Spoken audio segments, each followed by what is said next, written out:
is facing challenges for a skilled workforce.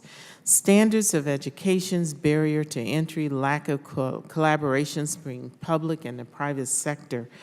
Racial and gender diversity are just a few of the factors that impact our workforce. In the next 10 to 15 years, it's estimated that the size of the global space economy will nearly double. To meet such needs, the workforce also has to grow. So what do you believe we need to do to ensure that we have a workforce equipped to manage the future commercial space, transportation venues, and projects? I have been in contact with work closely with the pilots, knowing there's a critical need now for pilots in the commercial arena, and now we're talking about the space arena.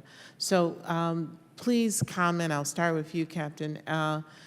When we start elevating, and this all sounds good, and we get the laws and the plans, will we have the workforce ready to step in and do the work? So I completely agree. We have to have a long vision here to understand how we're going to do it. And not everyone's suited for the same job. The aptitude for becoming a aerospace engineer is different than an aptitude for becoming a pilot. Someone has to desire it as well. To my earlier point, success breeds desire from those who look at the industry that they're beginning to really grow at a rapid rate now, will breed success, and those will want to be part of it. But there's challenges in making sure everyone has an equal opportunity here. Currently, we do have a dip in the availability of pilots due to the factors I mentioned earlier, where, for example, the industry was doing very poorly, and I personally took a 42% pay cut, lost my retirement, my benefits were slashed. We've built back, and people are starting to come back to the industry, but we still only have 6% of airline pilots are women in this country. That's got to be addressed. So we're taking efforts to ensure at even the primary school level that our association is out there visiting thousands of schools every year, making sure that the guidance counselors and the kids are exposed to aviation as a potential career early on so that they find out if they have the aptitude and they want to join this. And I would urge our friends from commercial space to do the same thing. There's a natural attractiveness to commercial space. I mean, it's the Buck Rogers effect. People are going to want to do it. That doesn't mean you're going to get the cross-section from society that you really need to do it. Yes, Ms. Powers. Well, you've touched on something that I'm personally very passionate about, and I'm proud to say that Blue Origin has a great interest in this as well.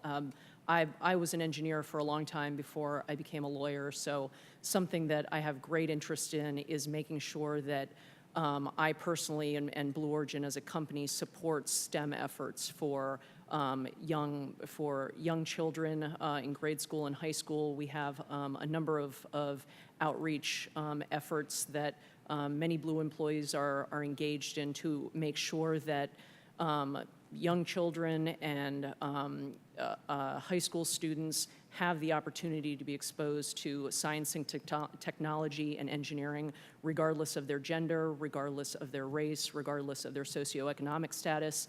Thank you. This is very important to us. And the other thing that I'm very proud to talk about as far as Blue Origin's efforts is we have an amazing university outreach program that organizes a number of women's and diversity initiatives.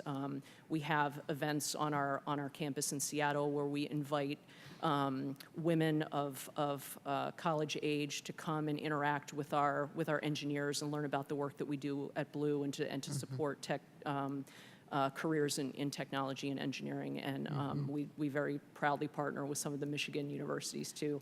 In the next two comments, could you just tell me also, because we talk about the engineers, but there's a whole workforce that is needed that's not an engineer. It's a skilled trades, your electronic technicians, your computer programmers. And this is a work group that we know is the growing and the most abandoned right now workforce, because if you do not go to college, there's still an amazing amount of opportunities in skilled trades. Will you please talk to that? And I just want to say, Ms. Powers, thank you for saying social economics. Because a child is not in this elitist zip code does not mean that child does not have the capacity nor the dream to enter into the commercial space industry. And frankly, because the baby boomers are dropping off and this industry is growing, we're going to have to look past our bias that if you're poor, you don't belong in this industry. And women has traditionally been bypassed. So thank you for that. And Representative Lawrence, I want to point out that the child that you're speaking of that might come from that socioeconomic background that's a little bit more challenging could grow up to be one of the technicians that we depend upon at SpaceX.